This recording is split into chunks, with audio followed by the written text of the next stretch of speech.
What's good, YouTube? This video is going to be about how to decide which guys to date or who to go on a date with.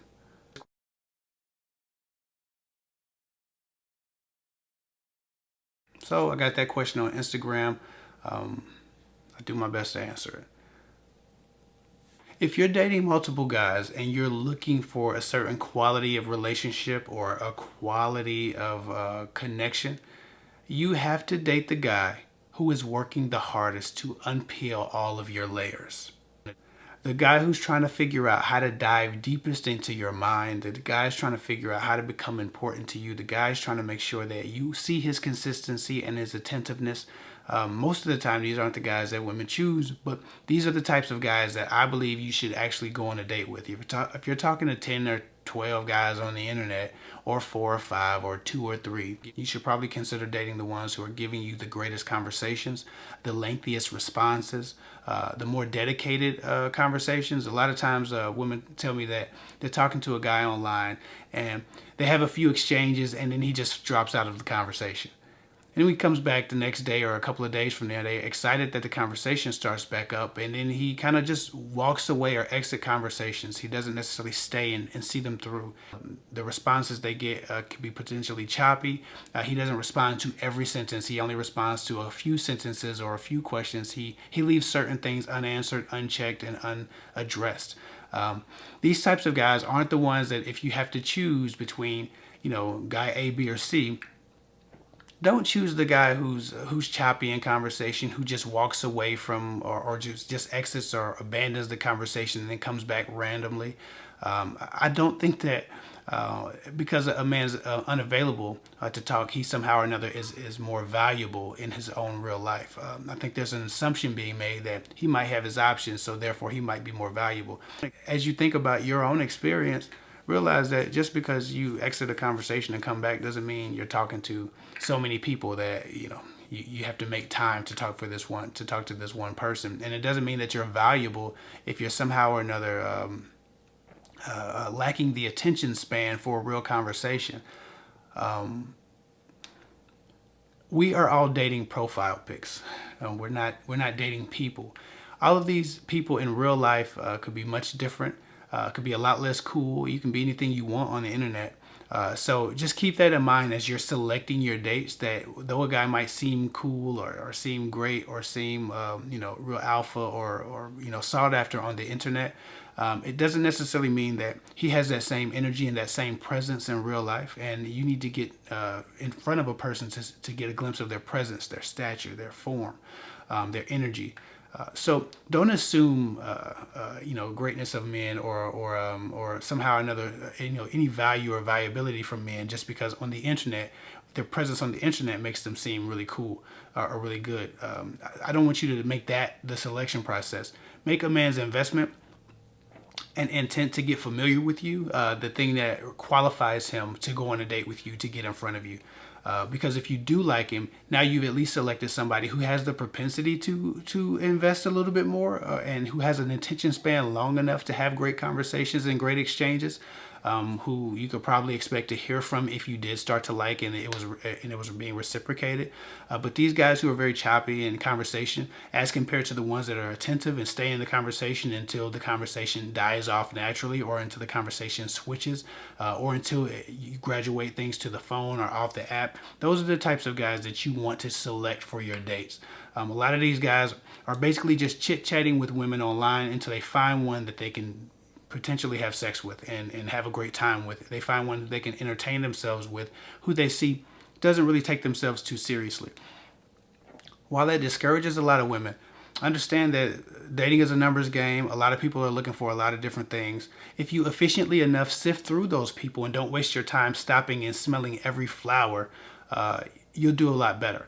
A lot of these guys are not worth the date. They are not worth the time. And you can kind of tell by their conversation or the lack thereof when they're in your inbox. They start a conversation. What you doing? How you doing? You looking good? Or, whatever they might say to get your attention. And you say, hey, how you doing? You respond to them. You try to have a great conversation, and they drop off the page for like 2 days.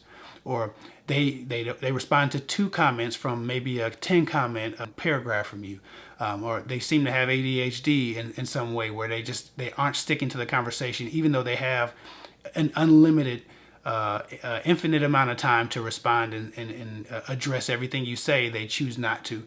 While that might seem, mysterious and, aloof, it could also just be a sign that they don't have an intent to go this far or this deep with you. They're not really trying to get that familiar with you. They want to have a great time and figure out who they can date. Like, dating is a casual thing for them.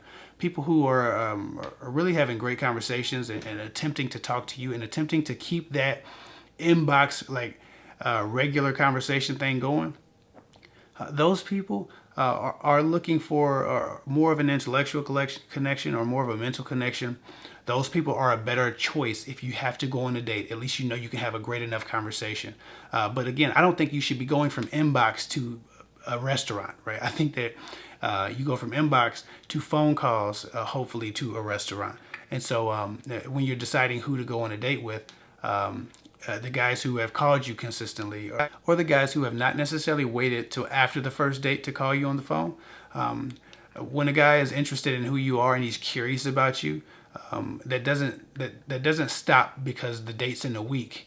A guy should be curious about you. So if you're selecting between 3 or 4 guys, select the most curious. The most curious about your lifestyle, the most curious about your attitude, the most curious about your beliefs, the most curious about your spiritual life, the most curious about your habits, the most curious about whatever these things are that make up who you are. Selecting the most curious guy is generally a better idea than selecting the guy who seems to be so comfortable with himself that he'll discover you later. A lot of times women see that as some guy or another being confident in who he is, but a guy's self-confidence does not affect and does not have very much weight on how he approaches new relationships. You can be self-confident, but if you're approaching a new relationship and you really are looking for something of substance, you're still very curious about another person. Your self-confidence doesn't stop your curiosity if you have an intent to love. Oftentimes women think, oh, he's just very confident, he's just very secure, but he doesn't ask you any questions. He doesn't talk to you for very long at a time. He won't do anything but text you. It's not him being valuable or him being confident. It's him not being curious. And if a man's not curious about you, then you shouldn't be going on a date with him. You shouldn't be wasting your time. A man should be curious enough about you that before that date, you've spoken to him a couple of times. He wants you to feel comfortable because he really wants to get somewhere on that date. He just doesn't want to sit in front of a stranger, have a couple awkward drinks, watch a good movie, have some good sex, or whatever it is that a person might be wanting on a first date. When I was dating, I would make sure I try to get 2 conversations with a girl at least before we got on a date, because I wanted to understand some things about her. I wanted to be familiar with the way she spoke, her speaking patterns, her inflections. I wanted to get a sense of her energy and her vibrational tones, because I don't like low energy. Right? I don't like people who seem to be lowly and depressed, right? And I know a lot of people go through stuff, but I don't want to absorb that energy. So I had to make sure that I was going to be in the company of somebody who didn't lower my energy and my vibrations. Like, that matters to me. That matters to me. So curiosity is, I guess, the best answer to this question. If you're selecting between a few different guys to go on a date with, select the most curious and most consistent guy. The first date doesn't have to be that awkward if a guy's been putting in the work before the first date. And again, the most curious, the most assertive in trying to figure out who you are and what you're about is probably the guy that you should probably be going on a date with. In the absence of sexuality, obviously, the most curious about your sex and the way you like it, the guy who's trying to unpeel your panties and not necessarily the layers that make you who you are is not the one that you should go on a date with. I know everybody has their needs. Some of y'all would do best to get yourself a maintenance man or something like that, because a lot of y'all are being test driven by a bunch of guys who pretend to want something and they're really just looking for great dates.